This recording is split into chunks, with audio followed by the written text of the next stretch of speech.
Hey guys, welcome back to Andy's Dinosaur Reviews. Yes, we are back yet again today with even more news. It is actually quite insane how much news we've had lately, but some pretty exciting stuff today as well, and one thing specifically that I am over the moon excited about.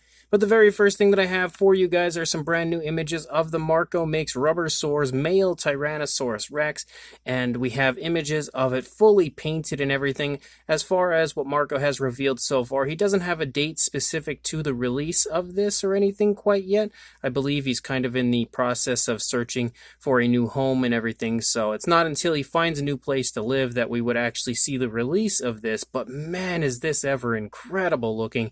Like, absolutely one of the best male Jurassic Park Tyrannosaurs I've ever seen, and if you are a fan of the buck Tyrannosaurus, I would say it's pretty much a dream collectible to anyone, pretty much just a dream collectible to anyone that is a Jurassic Park collector in general, because the sculpt is gorgeous, the paintwork is gorgeous. I absolutely am dying to own this. I actually think I would say I prefer the male Rex over the female Rex when it comes to the JP Tyrannosaurus. It's just something about that, coloration and the appearance of the bulkier throat and difference in the head sculpt and everything that I've always just really been drawn to. So I am honestly aching for this to release. Cannot wait until this does actually release. And speaking of male Tyrannosaurs, we actually have a look at the paint application for the upcoming male Tyrannosaurus from Dino Dream. Again, an officially released Jurassic Park model from them, and they're going to release this one in kind of like a sleeping position. I think the goal here was to release a Tyrannosaur after it had been captured,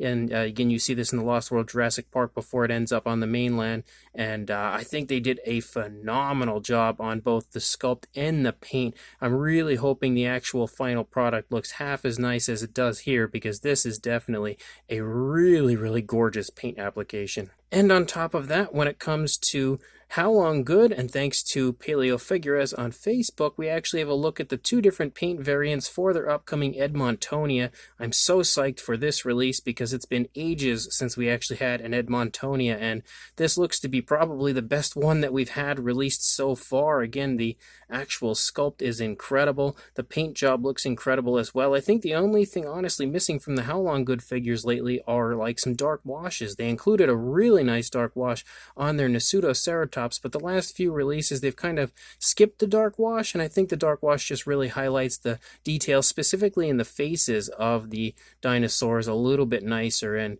that's, again, like the only thing I think that they're missing at this point, because sculpt-wise, it's gorgeous. Paint-wise, outside of missing a dark wash, it is absolutely gorgeous. Really nice naturalistic paint application and paint schemes. Definitely something I like to see, which is, some flashiness on their figures from time to time. But in this instance, both figures have more of naturalistic, less flashy coloration that you don't usually see on Haolonggood. And I think it's kind of a breath of fresh air. So really happy to see an Edmontonia getting released, and I'm definitely dying to get my hands on it. And then when it comes to Mattel, there has been quite a few images popping up today showing some stuff that will be coming from them. Unfortunately, some of this stuff is kind of blurry and you can't really see exactly what we are looking at, like this image here.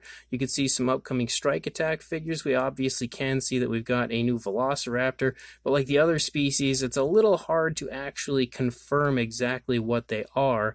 And the same can be said as we move over to the Wild Roar assortment. You really can't tell exactly what you're looking at. Specifically, the titles of the species down underneath, you really can't see what they say, or at least I know I can't. You can take your best guess as far as what they say, or take your best guess as far as what species we are looking at just based upon the kind of blurry images. But I will say they all look absolutely fantastic. But we do have one image here that actually does show a pretty nice shot of an upcoming Ruthless Rampage Allosaurus, which is really cool. I think the sculpt looks nice, looking, in my opinion, a little nicer than a previous few Allosaurus, and I really like the articulation and stuff that I'm seeing on this one, but definitely excited for that one. But we also have some danger packs. Now this image is a lot clearer, and you can see again some very cool species included this time around. Lots of really obscure species, but the thing that really caught my attention on this image is the fact that we have a battle pack featuring an Eoraptor and Stegosaurus. As you can see,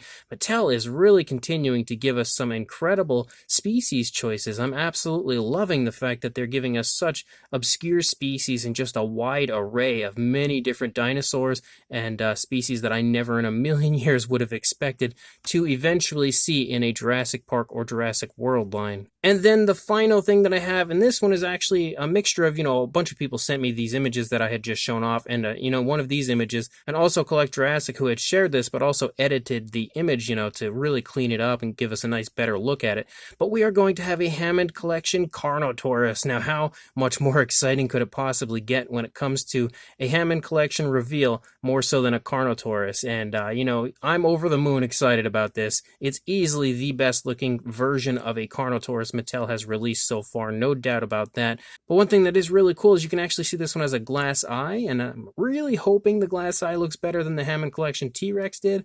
But if you look down to the bottom left, you can see that this is a new size range for the Hammond Collection, as we have the Ceratosaurus, Irritator, Metriacanthosaurus size range. Then we'll have the size range here that this Carnotaurus will be in, which is the large size range. And then, of course, the T-Rex is in the extra large. So an entirely new size range coming for the Hammond collection, which opens up a lot of possibilities for new species to enter the line. And, of course, at this point, anything's possible considering we have a Brachiosaurus on its way. But can't wait to see more images of this. Absolutely beyond excited about this reveal. And, again, can't wait for the release of this and to find out what other figures we will be getting from not only the Hammond collection, but Mattel in general. So as of right now, guys, that's all the news I've got. When more comes out, I'll be sure to send it your way. But until then, please like, comment, and subscribe, and I will see you in the next video. Thanks for watching.